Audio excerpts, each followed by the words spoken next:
Yo, what is going on, everyone? Chris back with the brand new release for Crawl, and I have to say, I was pleasantly surprised how entertaining this film was, considering the fact this had a budget of only about $13.5 million and ended up grossing over $83.5 million. So, quite a success, that is for sure.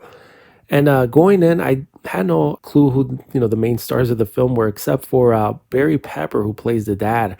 And the story is relatively simple. There's this huge hurricane, a category 5 to be exact, that has literally wiped the city out, man. It's all underwater. And this young girl is trying to locate her dad, who is trapped inside this house. And she has no idea that the waters that surround her, all the floodwaters, have these huge alligators that are just ready to attack and devour them at any moment.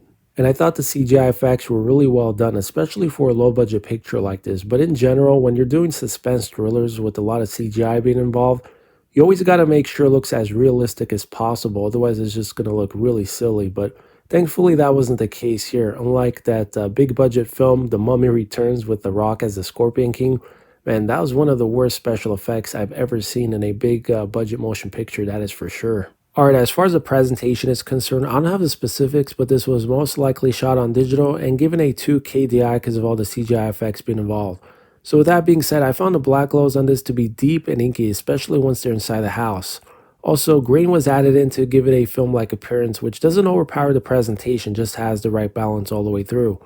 And sure, the image does soften up a bit inside the house and more so once they're outside. And that is pretty much always the case with films that are heavily involved with, special effects because of all the green screen in the background. But nonetheless, this is a really excellent looking presentation. And I think you guys will be quite pleased, especially for a Blu-ray release.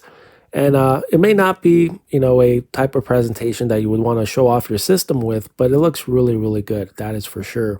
And this also features the DTS 7.1 mix, which is a decent mix. I mean, it's not as immersive as an Atmos track, but it works really well with this type of story, especially once all the, suspense kicks in, has a lot of nice deep bass, and the dialogue was crisp and clear. So overall, I'm rating this one a 4 out of a 5 for the picture and a 4.5 for the sound.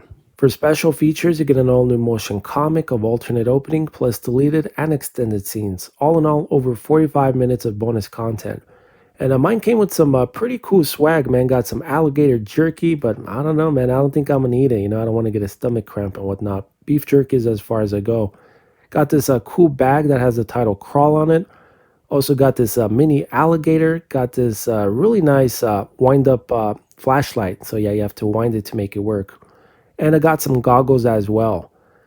So there you have it, guys. Crawl on Blu-ray, and I was, like I said, pleasantly surprised how entertaining this one was. A lot better than I thought it would be, that is for sure.